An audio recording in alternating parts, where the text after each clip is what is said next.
The recent death of Justice Antonin Scalia will have many impacts not only on the court, but also on the upcoming elections.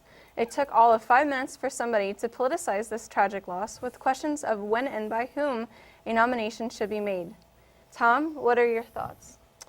Well, my first reaction to the whole thing was just, it was the horrible thing of turning it into a political football. The body wasn't cold, and they're already using it as a political football, which rather amazed me in terms of, though it doesn't in this present political culture, right? You know. But, you know, I was thinking about this, and I said, boy, this just isn't right to say, you know, you can't even, President Obama cannot even offer a nomination. You know, we're not even going to hear one. We're not going to have a hearing or anything. And Antonin Scalia, you know, he was a very different person. I mean, he's a real guy that, you know, originalist on the Constitution, you know, the president shall, blah, blah, blah, you know.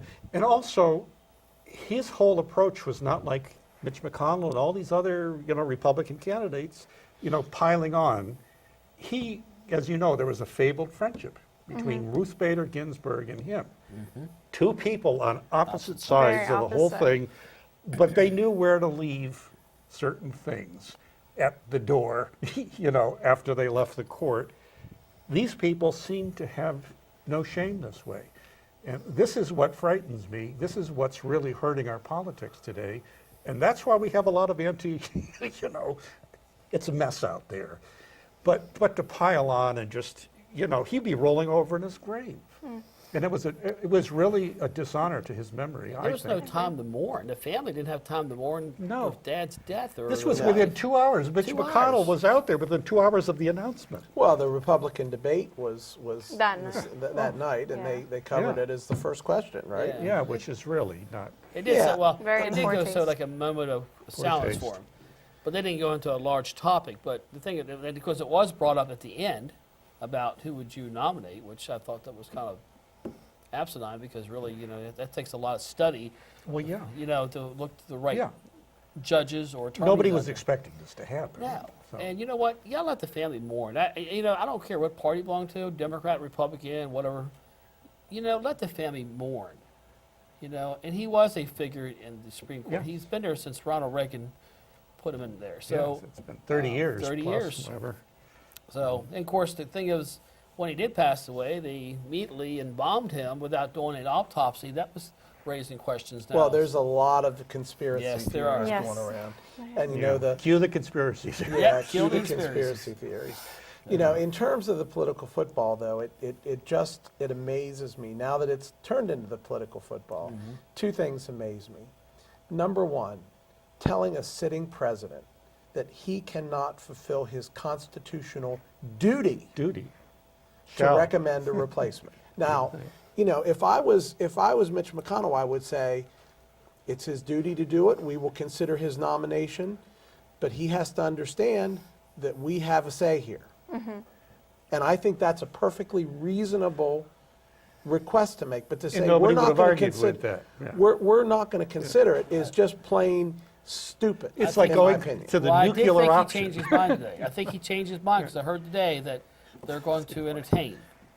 Well, they have got blowback. But they have to, yeah. He's probably got some dirt. Unless they're going to keep this, unless they're going to keep the Senate open for until he gets out of office, because otherwise he'll make a recess appointment. And he said last night he wouldn't do it, but guess what? Dwight Eisenhower did. He's got a phone and he's got a pen. Yeah. So, you know, that it's just...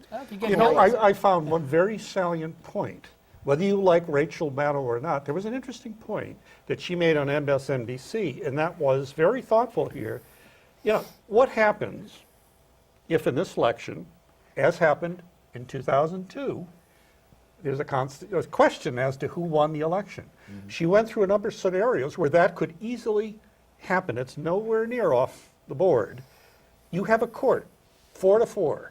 What do you do? Because you have decided, basically, to shut down the court for a year. You know what, Which is it more obstructive? I mean, you can't shut down the government every time you don't agree. But do you think the Senate wouldn't do that, though? It still could happen. But you know what? This is a point, though. We can have every potential eventuality, what if.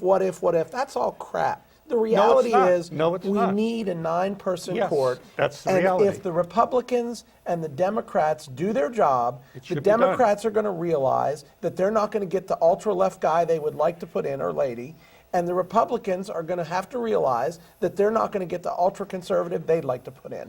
So let's Exactly. do something Exactly. new, meet in the middle, compromise, and get the dang seat Yeah, well, filled. the point is simply Absolutely. how Moderate. important the court can be. And there's a number of issues out there, even that the right likes, that cannot go to the Supreme Court. And they've been, decided on a lower Yeah. federal court against them. But they won't get anything done on that either. So, I mean, they can be, But you as know to say, Dude. doing their own selves You in on know, this everybody one. was so worried about Roberts and what he was going to do with Obamacare. He sided with the Democrats. Yeah, well, that's a question of individual justices. I mean, the question here is, But he's they need controlling the to- agenda we need for to the have a court. Supreme Court. He's controlling the agenda for the court, which is my Who is? point. Yeah. Roberts, Chief Justice Roberts. Yeah, yeah. So I think you got to do your best and do your job, Yeah, and the president's got to do his. and so does And the the Senate. Congress has to do theirs. Absolutely. Well, the next My president- God, we agree on something, Tom. Of course we do. And We the agree next on all president's stuff, going to have two actually. more probably. The only thing I'm agree on is guns. You know, I your think. next president's going to have two more to fill. Well, maybe, Potentially. maybe not. Potentially, yeah. Potentially. It'll be interesting to see if Ruth Bader Ginsburg comes back. Yeah. And we are Yeah. we're gonna let you have the last word there. Okay. Again. Stay tuned. Last call is next.